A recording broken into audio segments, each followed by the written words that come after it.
مشتے غبار ہوں۔ شاہ عبدالعزیز دہلوی رحمۃ اللہ تعالی علیہ فرماتے ہیں کہ میں بیٹھا تھا، کچھ جنات آ گئے۔ حضرت ادب سے عرض کرتے ہیں ایک مسئلہ شرعی ہے، آپ کی اس کے لیے ضرورت ہے، آپ ہمارے ساتھ تشریف لے چلیں۔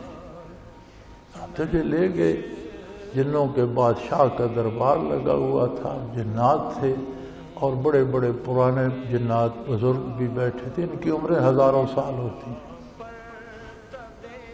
وہاں مجھے لے گئے، ایک انسان کو انہوں نے پکڑا ہوا تھا۔ مقدمہ یہ پیش تھا کہ ایک جن سانپ کی شکل میں پھر رہا تھا، اس شخص نے اسے مار دیا، وہ جنات اس کو مارنا چاہتے، بدلے میں قتل کرنا چاہتے، لیکن بادشاہ نے کہا کہ نہیں، شرعی مسئلہ بتاؤ، کیا شرعاً یہ واجب القتل ہے؟ کس سے پوچھیں؟ ہم نے حضرت آپ کو اس لیے تکلیف دی۔ شاہ صاحب فرماتے ہیں میں نے یہ فرمایا کہ مدینہ منورہ میں حضور کا ایک صحابی گھر تشریف لایا، مسلح تھا، کہیں جہاد سے آیا، گھر گیا تو دیکھا بیوی گلی میں کھڑی ہے، ہاتھ میں نیزہ تھا، نیزہ سونتا بیوی کو ڈرایا، تو اس نے کہا مجھے مت ماری، اندر دیکھے تو صحیح۔ تو سیر میں انہوں نے دیکھا تو بہت بڑا سانپ پھن پھیلائے اس طرح کر رہا تھا، انہوں نے نیزہ اس پر پھینکا، وہ مر گیا۔ جنات نے فوراً اس صحابی کو شہید کر دیا، جن بھی مر گیا، صحابی وہیں، وہ بھی فوت۔ صحابہ کرام ان کا وجود اٹھا کر حضور کی خدمت میں لے گئے، یا رسول اللہ یہ واقعہ ہوا ہے۔ آپ نے فرمایا وہ سانپ جن تھا، انہوں نے اسے قتل کیا، جنوں نے انہیں شہید کر دیا۔ پھر حضور نے فرمایا، عرض کی کہ یا رسول اللہ دعا کریں یہ زندہ ہو جائے۔ فرمایا اب یہ شہید ہے، اپنی منزل کو پہنچ گیا، اگر تم چاہتے ہو کہ یہ پھر دار ابتلا میں تو میں دعا کر دیتا ہوں یہ زندہ ہو جائے گا۔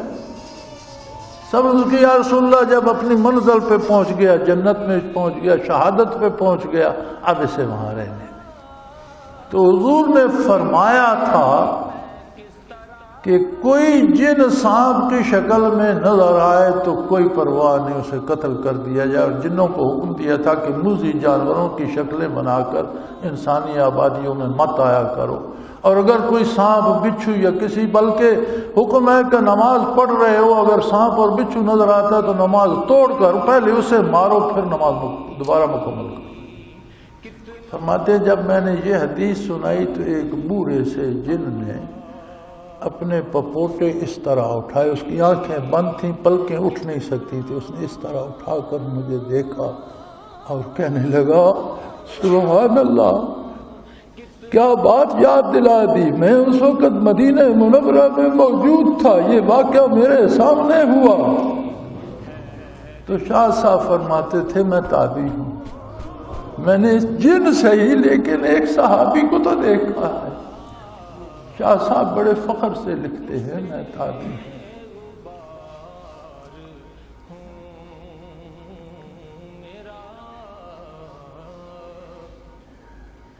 یہ سعادت مجھے بھی نصیب ہوئی۔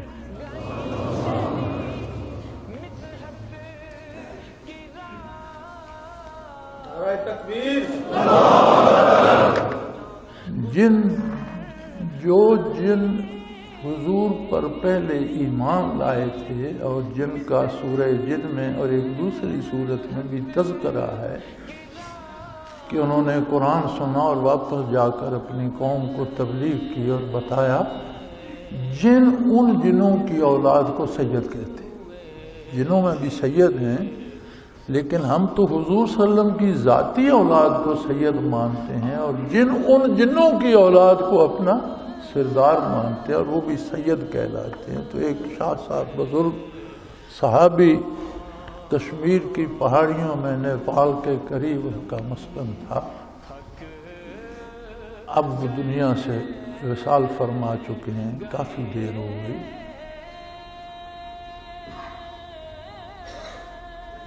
پتہ نہیں کیسے قدرت کے اپنے کرشمے ہوتے ہیں. کہیں میں بھی روحانی طور پر ادھر جا نکلا تو ان سے ملاقات ہو گئی. پھر میں نے انہیں دعوت دی کہ آپ اس مسجد میں دارالعرفان میں تشریف لائیں. تو فرمایا میں تو ہل جل نہیں سکتا، مجھے کوئی پکڑ کر بستر سے بھی اٹھاتا ہے. اکثر نمازیں لیٹے لیٹے اشارے سے ادا کرتا ہوں.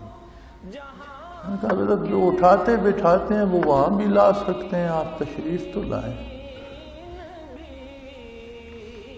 تو ان کے لیے میں نے انڈوں کا حلوہ بنوایا، چائے بنوائی. میرے ذاتی کپ میں سے تقریباً 1/4 کپ چائے انہوں نے پی اور اتنا سا اس میں سے حلوہ بھی دیا. اسی مسجد میں، اسی دفتر میں یہاں تشریف لائے.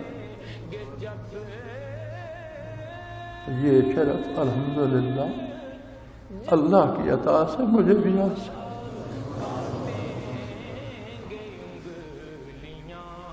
یہ اس لیے نہیں کہ میں کوئی بڑا آدمی ہو گیا ہوں، اس لیے کہ یہ چیزیں روز حشر کام آنے والی ہیں. یہ لوگوں کے سامنے ان کی اہمیت نہیں ہے، لیکن یہ میدان حشر میں کام آنے والی، ان کی حیثیت وہاں ہے.